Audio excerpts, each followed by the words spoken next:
Hi, I'm Commissioner Betsy McClure. I want to wish everybody a Happy New Year and welcome back to County Conversations.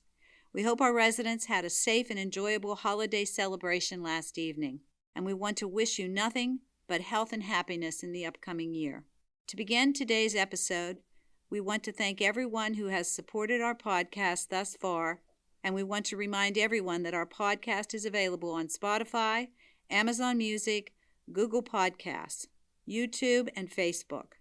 We also ask that you let us know your feedback on our episodes, as well as suggestions you may have for our future episodes. Our main segment on today's show will take a look at what was accomplished over the past year, and we will also shed light on what is to come for 2022. To start, I'm going to pass this over to Commissioner Zimmerman. Hi, this is Commissioner Zimmerman, and I want to wish everyone a Happy New Year and a safe and actually a great year. You know, as the past year has gone by now and we look to the future, one of the many things we worked on was Carver and Carver Recreation Area.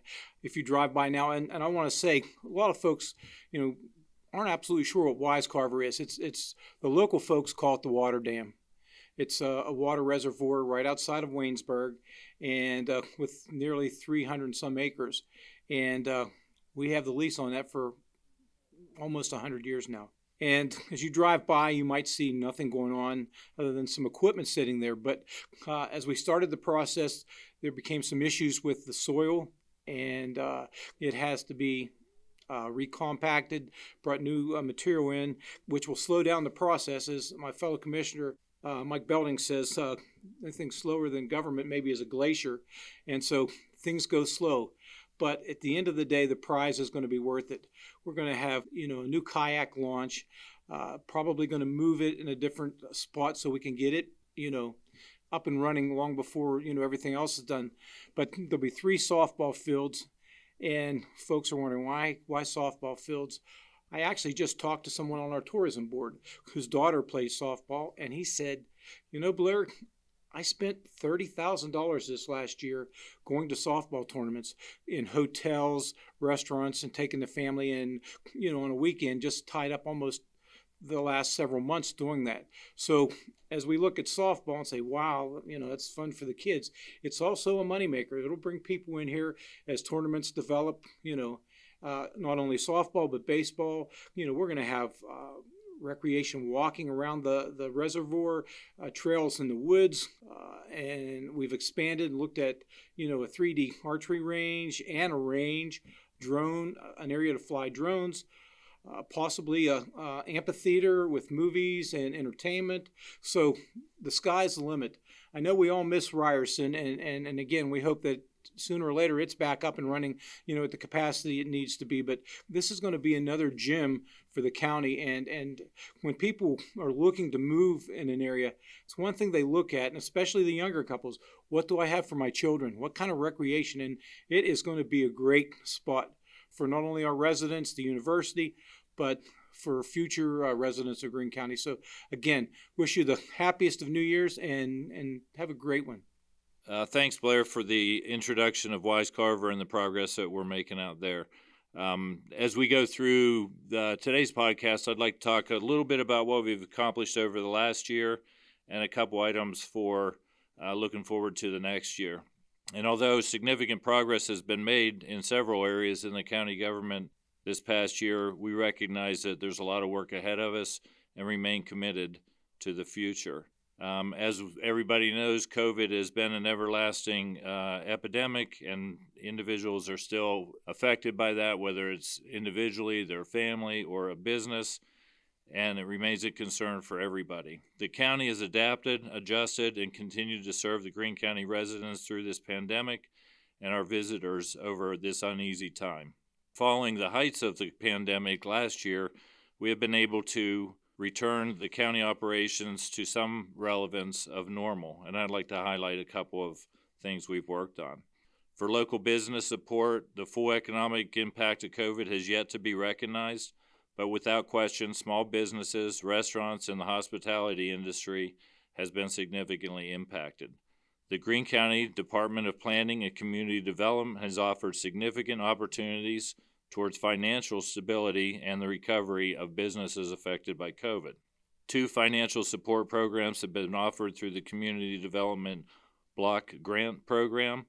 The CDBG CARES Grant of $1.2 million has funded a forgivable advance for small business assistance program, and the COVID-19 Hospitality Recovery Program, better known as CHIRP, grant program has distributed more than $600,000 to Greene County businesses. In all, 39 local businesses were supported with COVID-related grants totaling more than $1.8 million. And I'd like to note these are competitive grants, not Greene County tax dollars. Residents as well as businesses have been affected by the pandemic, and families also experienced stressed finances. Greene County Department of Planning and Community Development administered $500,000 in Home Investment Partnership Program to qualified applicants and has applied for an additional $1.05 million grant from the Pennsylvania Housing, Affordability, and Rehabilitation Enhancement Funds. Both these programs provide no-interest deferred payment loans to assist with roof issues, safety and health issues, updates of major systems such as furnaces, qualified electric projects, and plumbing systems. These are forgivable loans, assuming compliance of the homeowner, and is for a 5-year period for owner-occupied homes. Additional support to Greene County residents is available through the Emergency Assistance Program. It's administered with the goal of providing families and individuals financial assistance for rent, including rental in arrears, utilities, home energy, utility and home energy cost arrears, and other expenses relating to housing incurred directly or indirectly due to COVID. Greene County's allocation is $2.3 million, and thus far we have helped 263 families or individuals with this funding. I'd also like to touch on broadband initiatives, and everybody should be aware that Greene County is leading the rural broadband implementation in the Commonwealth, and we've had several inquiries from other counties as to the success of our program, and we've helped out our neighbors as well in information and application processes as a region. Most will recall we invested $3 million in an initial broadband implementation program from county funding and CARES Act and also industry funding. And by the end of 2020, we were able to get 8,300 houses and businesses online with increased speed or initial accessibility to broadband. Most recently, we are finishing up environmental studies and engineering for the next installment, which was an Appalachian Regional Commission grant of $2.5 million, coupled with a Windstream industry partnership of $2.7 million, and that will bring broadband capability to just under 1,000 homes on the southern tier of Greene County townships, probably within the next year or 18 months. The last part of the broadband discussion is additional asks, and we have a current request out for more than $8 million from the National Telecommunication and Information Administration, administered by the United States Department of Commerce, and we look forward to an early spring announcement of that award. And I will turn it over to Betsy McClure for her thoughts on current and future events. Thank you, Commissioner Belding. As you can see, county commissioners wear many hats. And one of those areas that I would like to discuss is human services. And of course, human services has many departments. And I'm going to go over them with you so you're aware. There's children and youth services, drug and alcohol, mental health, early childhood education, IDD, family center, family youth empowerment programs, housing, SAFE programs, as well as transportation. And that's a lot lumped under human services. One area that, as commissioners, that we really have taken a hard look at in the last year is our jail and how we set people up coming out of jail. We really had no discharge planning going on there prior to the last couple of years. In the last year, due to retirement, we've been able to hire a new counselor at the jail who has come to us with some unique qualifications. as well as replacing a counselor in the mental health department, drug and alcohol department of human services, which is a counselor that is a forensic counselor. And that counselor also works with the jail. So what we're looking at now is that when, one of our biggest issues in our county as well as across the state of Pennsylvania is drug addiction, and working with those individuals, getting them back into society.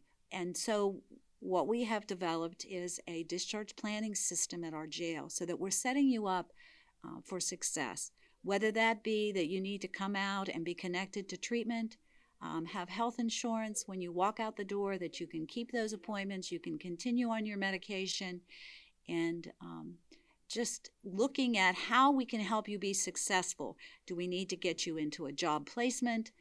Do you need some education, counseling? We have been successful in writing an MAT grant, which is a medication assistant treatment grant, which brought $150,000 to this program. There is protocol. Not everybody fits into that program.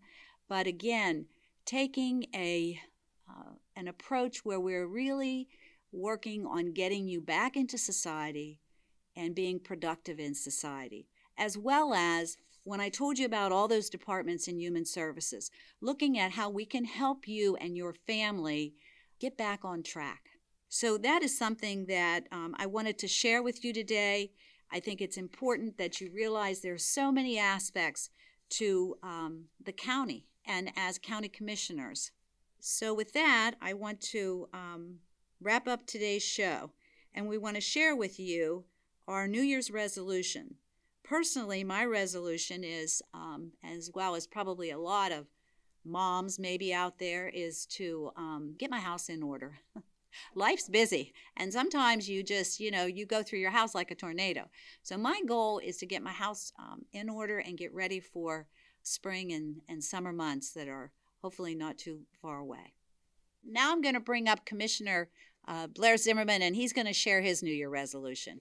Thank goodness this is a podcast, so you can't see me, but mine is probably a lot of people, not only in Greene County but across the country, is to lose some weight and to be healthy. I've had some issues, more orthopedic, but to get back and have good health and wish everybody else good health. That's probably the most important thing in our lives, is being healthy.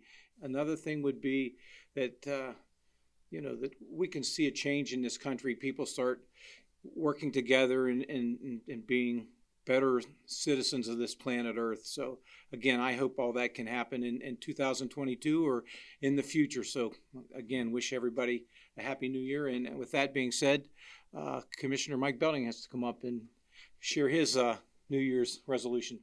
Thank you, Blair, for sharing your resolution.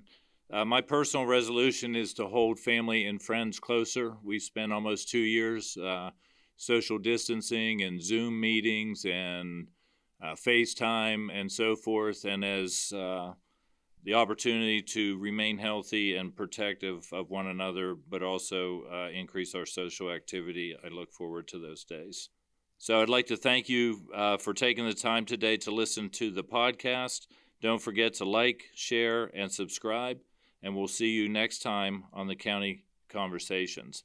I'd like to close this podcast out with a collective resolution from your county commissioners, in that we'll continue working towards making Greene County a better place to live, work, and play.